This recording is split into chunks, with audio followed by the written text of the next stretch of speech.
Um, excuse me. Could you turn around and face me? I have something I'd like to say to you. Oh, listen, don't scream, don't scream. I don't mean you any harm. I mean, you're safe with me. I, I know what it looks like. Well, I know what I look like. It's not every day that you see an angel, am I right? For humans like you, anyway. But look at these wings. I really am an angel. Well, I know my wings are stained black. I can understand why that would appear alarming. But darling, I promise you that I am an angel. I mean, you told me yourself. Remember? You called me an angel, all because of some token of kindness on my end. You know, pardon the pun, but that was quite heavenly of you. Well, yeah. Of course, I was in the human form at the time. I take that form every now and then. It's just hard feeling like an angel, you know? Nothing's ever good enough. No prayer is pious enough. No charity is generous enough. No love is deep enough. So it's impossible to really feel like an angel. At least, I never felt like one. That's why I take on the human form so often. I feel less ashamed that way.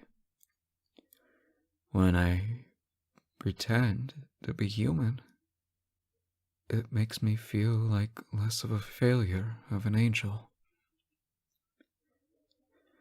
And, well, there's a lot to make me feel like a failure of an angel. I'd always stutter when saying my prayers. I always forgot the exact wording or pronouncement of them.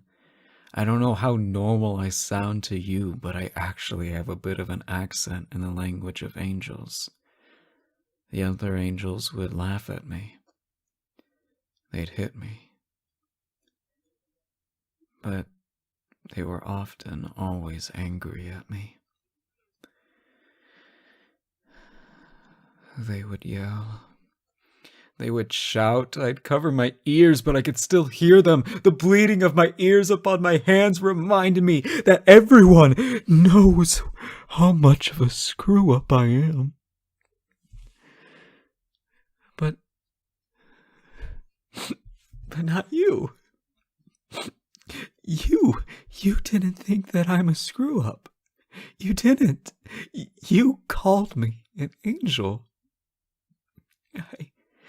I even disagreed with you, but you insisted that I was an angel. Again and again, I disagreed, and again you insisted that I was an angel. Me, a real angel. Oh, you're a bit of an angel yourself, you know. You should tell me how you're hiding your wings. Because I'd love to hide mine.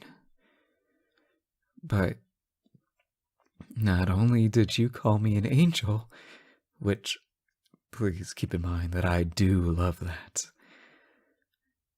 Come on. Please. Call me an angel. Again. Oh, that's great.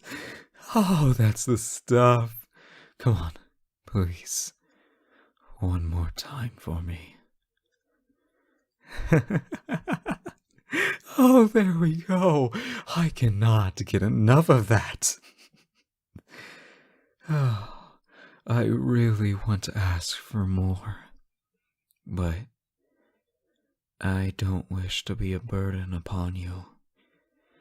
Seriously, if I didn't restrain myself, we'd be here till Judgment Day. Maybe I can just... Maybe I could just get a recording.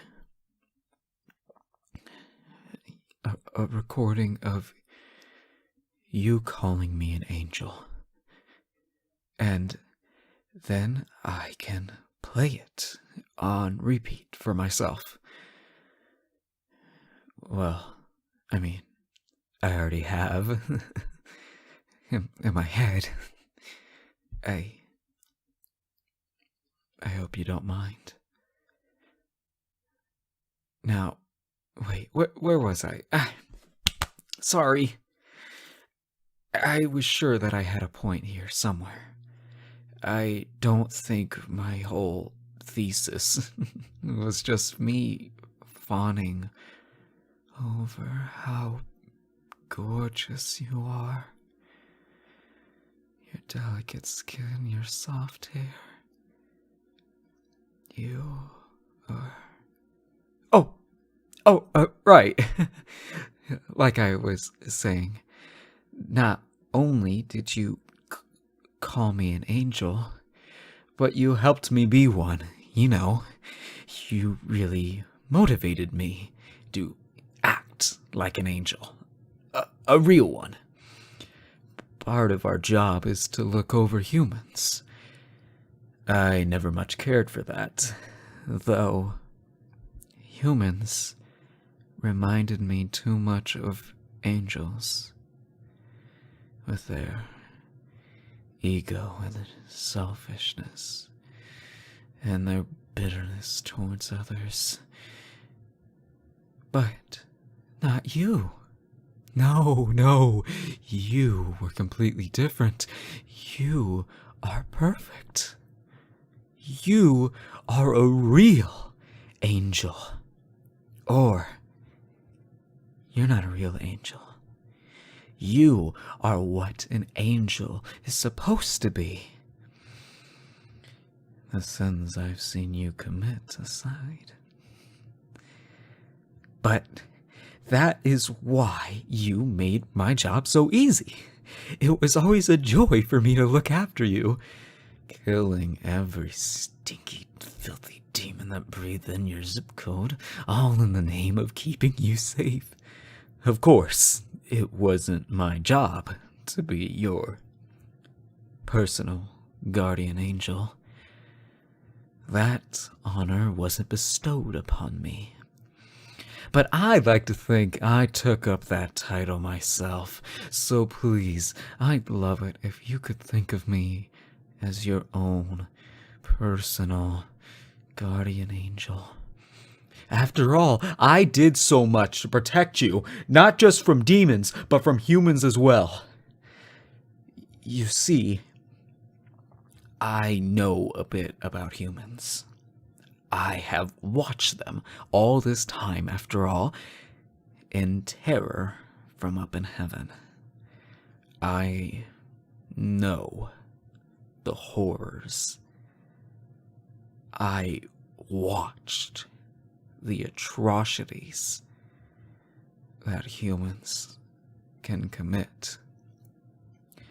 And I know the lies that they can tell, and worst of all, to me, is when people say that they love you.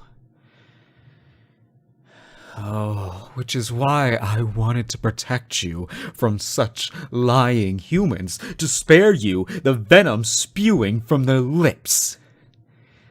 And that mission started in heaven. You see, there is this angel. He has these arrows with the names of humans on them. When he shoots a human, they fall in love with the human of the name on the arrow.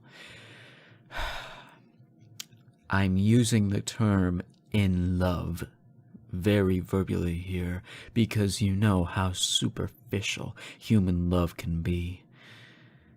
I believe you might know this angel.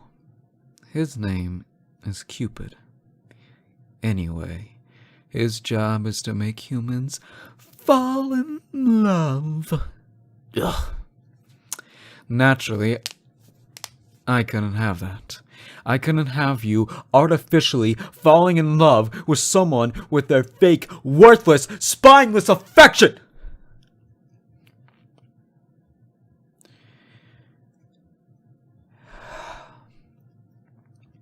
I had to save you. And so I did. I watched Cupid, and I watched and watched for hours, days, and that turned into weeks, until finally, he stepped away from his quiver. Who's the failure of an angel now? I ran to the quiver, and I never knew for sure that angels had hearts until mine was pounding at my chest as it was. I pulled the arrow out rapidly, one by one, frantically looking for the one with your name, but I couldn't find it. I couldn't, and I panicked. Cupid could return at any moment and discover my action against him in heaven. So I took the arrows out by the bushel, snapping them. I snapped 2 over my knee, then 3, then 4. Many would be lost as collateral damage, of course, but that's more than a suitable price to pay. For you, anyway. I mean, it's not like there was one with my name in there anyway. The arrows are only for humans, which is unfair!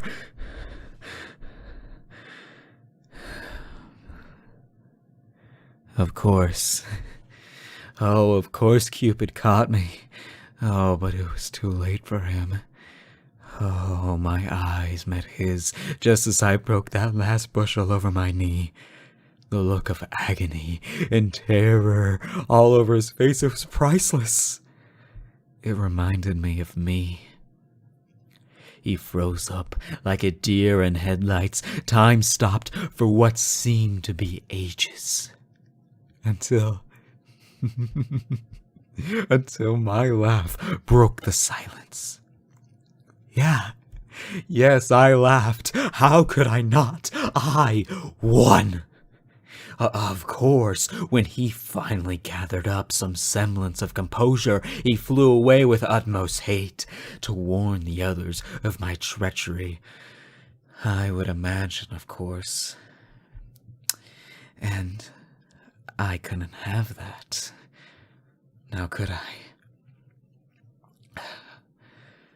I? I chased him down.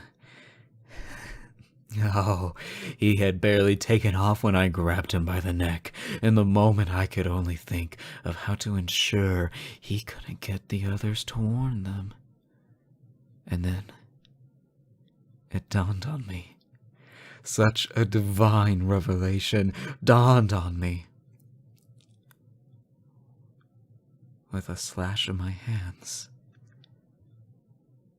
I cut off his wings. Oh, he cried and cried. No more was he much of an angel without his wings. It was really quite poetic. Oh, to see him cower at my feet like a coward at the feet of all those angels who had beat me and laughed at me. I asked him a simple question. Who is worthless now? Now, who is pathetic? Who is debased and unloved? He could only stutter like me in a prayer. Oh, no. Of course my job wasn't done. Without his wings, he couldn't fly to tell the others, but as long that he was in heaven, he could still walk to them. So, I did all that I could do. I shoved him over the edge of heaven, and I watched him drop down to earth. Oh, darling, it was quite exhilarating to see him literally fall from heaven. To be a fallen angel. It's what the others used to call me. Fallen angel.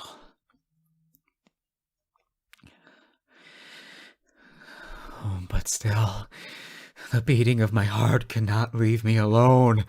I had worried that perhaps an angel might look down at earth, and that perhaps they might see Cupid, the sobbing mess that he is, and perhaps they would tell.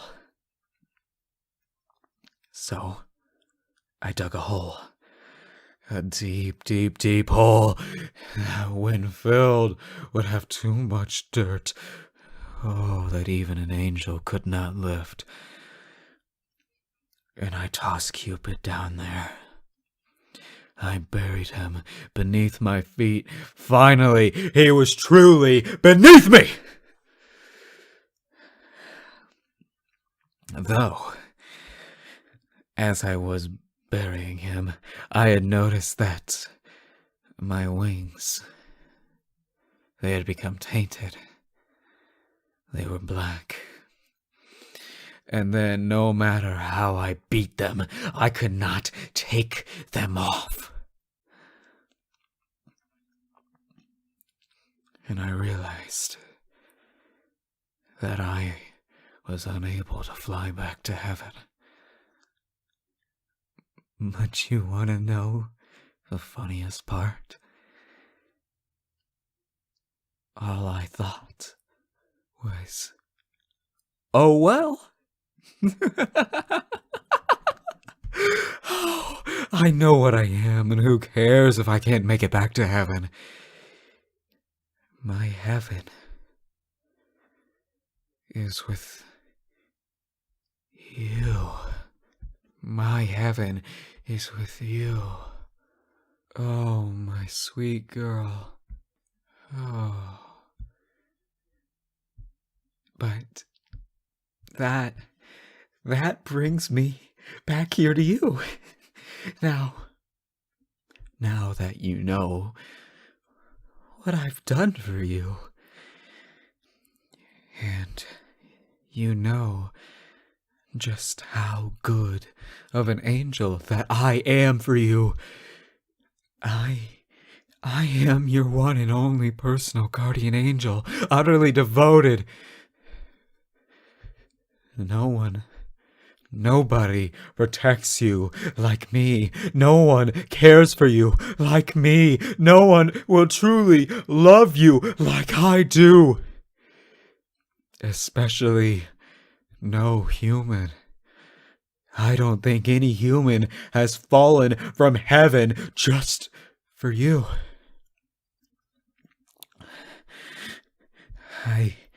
I don't think any human has chased down an angel and clipped his wings just for you. I don't think any human has buried a man just for you.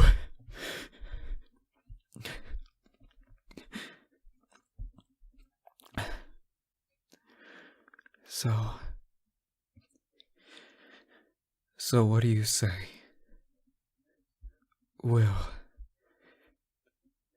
Will you accept me as your guardian angel?